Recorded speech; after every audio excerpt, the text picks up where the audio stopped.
ইদানিং ভিডিওতে কাজ করার ক্ষেত্রে ভীষণ আলসেমি করছি আমি, মনে হচ্ছে অনেক বেশি আরামপ্রিয় হয়ে গিয়েছি।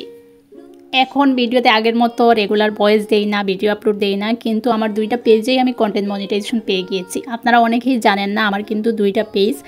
একটা পেজের নাম হচ্ছে সুখী এক্সেট্রা, যেটাতে এখন আপনারা ভিডিও দেখতে পাচ্ছেন, এবং আরেকটি পেজ হচ্ছে মাধবীলতা সুখী। আজ থেকে প্রায় ৮-৯ দিন আগে আমার বন্ধু আদনান হাঙ্গেরি গিয়েছিল, তাকে বিদায় দিতে আমরা এয়ারপোর্টে যাই।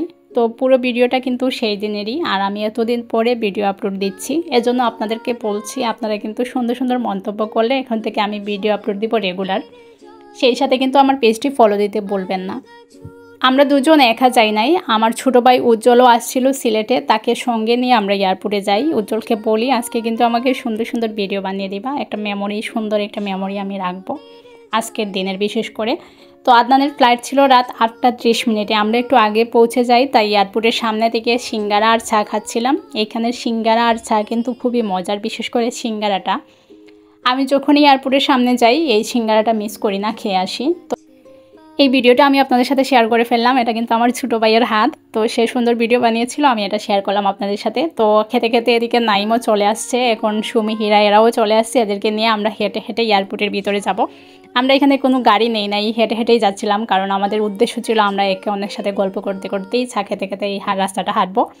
তো এই তো সবাই চলে আসছে, এখন হাঁটতেছি আমরা রাস্তায়। আসলে আজকের দিনটা আমাদের জন্য যেমন আনন্দের ছিল, তেমন মনে মনে কষ্ট পাচ্ছিলাম, কারণ আজকে থেকে আমাদের সার্কেলের একজন মিসিং থাকবে। আমরা হাঁটতে হাঁটতে পুরোনো দিনের স্মৃতিগুলো মনে করছিলাম আর গল্প করছিলাম। এদিকে আমাকে নাইম বলছিল এখন থেকে কিন্তু আমি আমাদের গ্রুপে একা একটা মাত্র ছেলে, এখন থেকে তুই শিয়াব বাইরে আনা মিস করবি না। আমার হাজব্যান্ডকে নেওয়ার কথা বলছিল এখানে। এমন সময় আদনানও চলে আসে, আমরা গল্প করতে করতে আদনানের সাথে দেখা করে ফেললাম। তো আদনানের এই লুকটা সত্যি বলার বাহিরে ছিল, পুরো ইউরোপিয়ান লুক ছিল। বাইরে যাওয়ার আগেই তার মধ্যে একেবারে ভিন্ন রূপ চলে আসছে। আমরা সবাই হেসে হেসে তাকে একথাই বলছিলাম। এই তো এরপরে সবাই গল্প টল্প করে, তার সাথে ছবি তুললাম, শেষবারের মতো ছবি। আর কবে এভাবে একসাথে ছবি তুলবো সেটারও কোনো নিশ্চয়তা নাই। এরপরে আমরা সবাই যাই এয়ারপোর্টের ভিতরে তাকে বিদায় জানানোর জন্য। এখানে এয়ারপোর্টের ভিতরে গিয়ে দেখি তার পরিবারের সবাই আসছিল। তার কাজিনরা এত কান্না করছিল, শুধু আমরা দেখে তাকিয়ে তাকিয়ে দেখছিলাম। খুব বেশি কান্না করছিল কাজিনরা। ভাই বোনের ভালোবাসা, মায়া আসলে এমনই। আর বিশেষ করে তার আব্বু আম্মুর কান্না, এই ভিডিওটা আসলে আমার ছোটো ভাই উজ্জ্বল করেছিল তার আব্বুর সাথে যাওয়ার সময়, বিদায় নেওয়ার সময়। এই অনুভূতিটা আসলে বলে প্রকাশ করার মতো না। আমি এই সিনটা দেখেই একদম আমি নিজেকে সামলাতে পারি নাই, আমারই কান্না চলে আসছিল। এই অনুভূতিটা আসলে বলার মতো না, কতটা অসহায় অনুভূতি। একজন বাবা, একজন মা তার বড় ছেলেকে বিদেশ দিচ্ছেন, বাইরে দিচ্ছেন। এই অনুভূতিটা আসলে এক্সপ্লেন করার কোনো ভাষা নাই। যাই হোক, এই তো এভাবেই আমরা আদনানকে আজকে বিদায় জানালাম।